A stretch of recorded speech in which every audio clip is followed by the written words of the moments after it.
Assalamualaikum warahmatullahi wabarakatuh. Waalaikumsalam warahmatullahi wabarakatuh. Waalaikumsalam warahmatullahi wabarakatuh. Terima kasih sudah hadir di pagi ini. Semoga masih dalam keadaan sehat walafiat dan tetap bersemangat. Kita akan coba mereview pertemuan sebelumnya yang kemarin ikut hadir, yang ikut berpartisipasi. Kemarin kita sudah membahas tentang struktur tumbuhan. Tidak terlalu sulit, jadi yang sudah dibahas kemarin itu tentang akar, fungsinya, batang beserta fungsinya, daun fungsinya, buah, bunga, dan biji. Insya Allah kalian juga sudah Miss Ica kirimkan modul atau bahan ajarnya di Google Classroom. Jadi silahkan kalian bisa mengecek untuk mempelajari apa yang dibahas pertemuan sebelumnya. Untuk hari ini, sebelum kita memulai, kita membaca doa terlebih dahulu. Yuk, Miss Ica akan memimpin agar pembelajaran hari ini berjalan lancar. Berdoa sesuai dengan agama dan kepercayaannya masing-masing. Berdoa dimulai.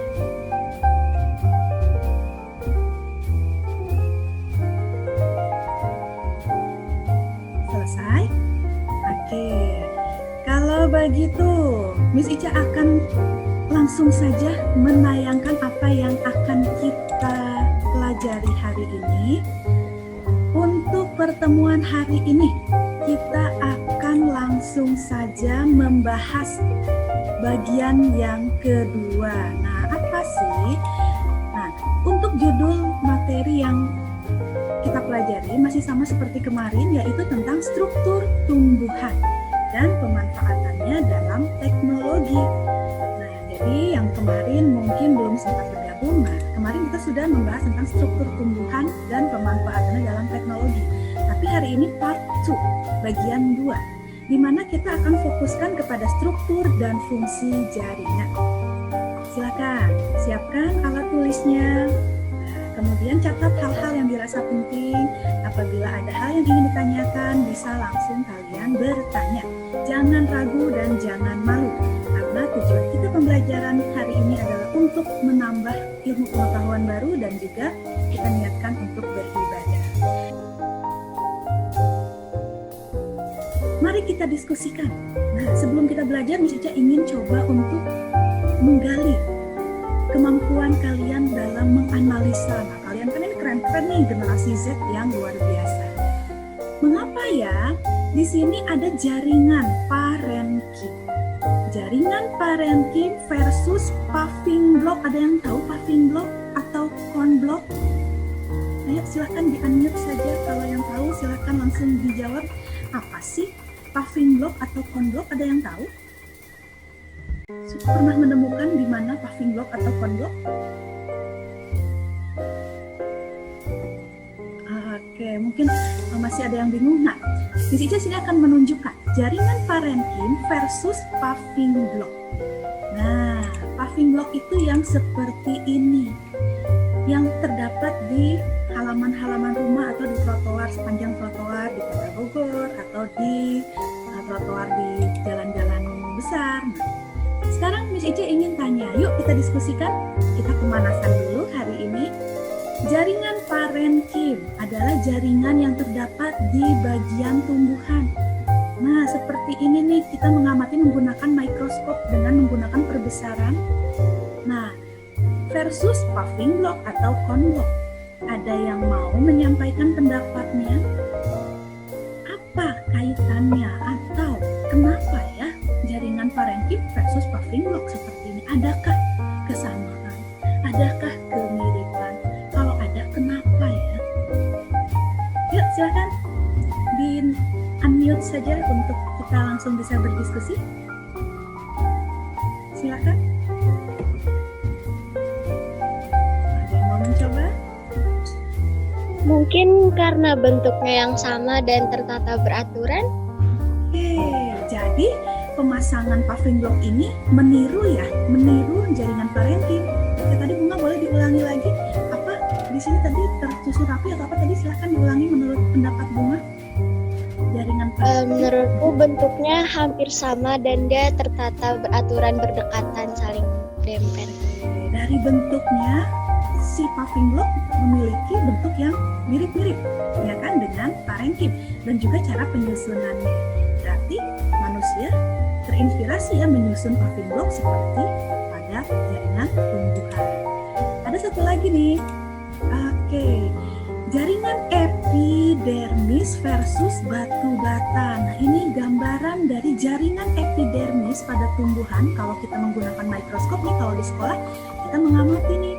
Nah, versus ini ya, pemasangan batu bata. Ayo, selain Bunga, ada lagi yang mau mencoba untuk menyampaikan pendapatnya? Apa kaitannya nih? Silakan. Apa kaitannya nih jaringan epidermis dengan batu bata? Adakah kemiripan atau adakah persamaan? Silakan. Muhammad Rafi atau siapa? Siapa nih namanya?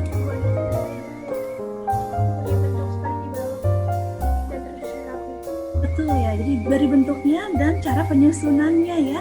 Jadi di sini ternyata manusia juga terinspirasi loh dari proses pembentukan atau ininya ya, penyusunannya. Jadi tumbuhan aja sudah menyusun atau memiliki susunan jaringan yang rapi, tersusun rapi dan tertata seperti ini. Sehingga tujuan pembelajaran hari ini, nah kita lihat untuk apa kita belajar hari ini. Melalui kegiatan pembelajaran dengan menggunakan discovery learning, kemarin sudah kita bahas, discover, menemukan. Miss Ica mengharapkan kalian bisa menemukan, mendiscover ya, dengan pembelajaran hari ini dapat mengidentifikasi dan menganalisis struktur fungsi jaringan pada akar, pada batang, daun. Nah, di sini secara tepat dengan penuh rasa ingin tahu. Jadi Miss Ica berharap kalian tumbuh rasa ingin tahu. Kok bisa begini sih? Kenapa bisa begitu? Nah, kemudian disiplin. Terima kasih tadi untuk kedisiplinan kalian. Dan percaya diri. Jadi Miss Ica ingin 8I semua ini percaya diri, sampaikan pendapatnya, aspirasinya, dan lain-lain. Itu tujuannya hari ini ya, pembelajaran. Yuk, silakan. Kita diskusi, apa yang akan terjadi pada tumbuhan apabila sel-selnya terus aktif membelah? Tumbuh batang baru. Bagus sekali, akan tumbuh bagian tumbuhan yang baru. Selain itu, tumbuhannya apakah akan tetap dengan ukuran yang sama? Oke, yang lain silakan. Ya. Fazil, silakan. Fazli. Faizan, oke. Apakah pada saat terjadi pembelahan sel, membelah, apakah tumbuhannya akan tetap ukurannya seperti itu? Tidak. Menurut Faizan akan seperti apa? Akan tambah gimana nih? Akan tumbuh besar, tambah besar. Akan tambah besar. Selain tambah besar juga dia akan tambah tinggi ya.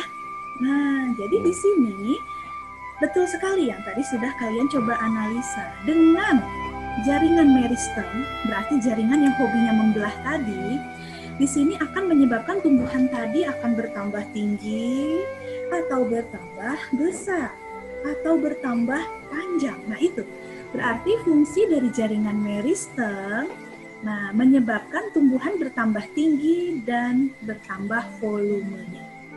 Sama kayak kalian ya, di sini juga masa pertumbuhan.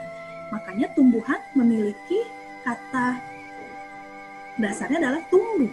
Berarti dia akan terus tumbuh. Nah, dia akan tumbuh terus. Kalau kalian ada batasnya, kalau tumbuhan tidak terbatas. Dia akan terus membelah jaringan meristemnya. Sel-selnya terus membelah.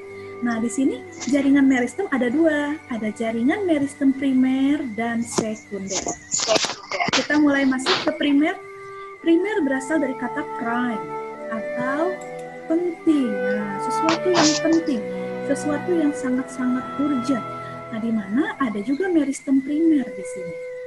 Nah, kita mulai dari meristem primer. Apa itu meristem primer? Nah, ini saya. Meristem primer, nah pada tumbuhan yang sel-selnya aktif membelah. Nah, kita lihat di sini ada sebuah ilustrasi di mana tumbuhan tadi, nah sedang menunjukkan aktivitas dari meristem primer. Nah, di mana aktivitas meristem primer tadi akan menyebabkan tumbuhan akan terus mengalami perpanjangan pada batang dan akar, ini gambar akar sayang ya. Jadi akar itu dia akan terus memanjang dikarenakan aktivitas dari meristem primer. Kegiatan berikutnya adalah mempelajari modul dan mengerjakan LKPD, lembar kerja peserta didik yang kedua, yang akan Miss Ica share di Google Classroom, di mana waktu mengerjakan LKPD ini adalah 40 menit yang telah di-share di grup WA atau Google Classroom nanti setelah pertemuan hari ini. Kemudian ini contoh LKPD-nya yang bisa kalian lihat. Kalian nanti dengan mempelajari buku paket tentang jaringan meristem dan jaringan permanen, nah kalian nanti bisa menuliskan jaringan meristem primer fungsinya apa, terletak di mana. Tadi sudah dipelajari ya, meristem primer fungsinya untuk pertumbuhan pada tumbuhan baik pada bagian tunas maupun akar. Berarti letaknya di ujung-ujung tumbuhan seperti tunas dan akar. Tadi sudah sedikit disinggung tentang materi tersebut. Kemudian nanti ada jaringan dewasa apa saja, nanti kita akan bahas. Nah, ini satu lagi sayang.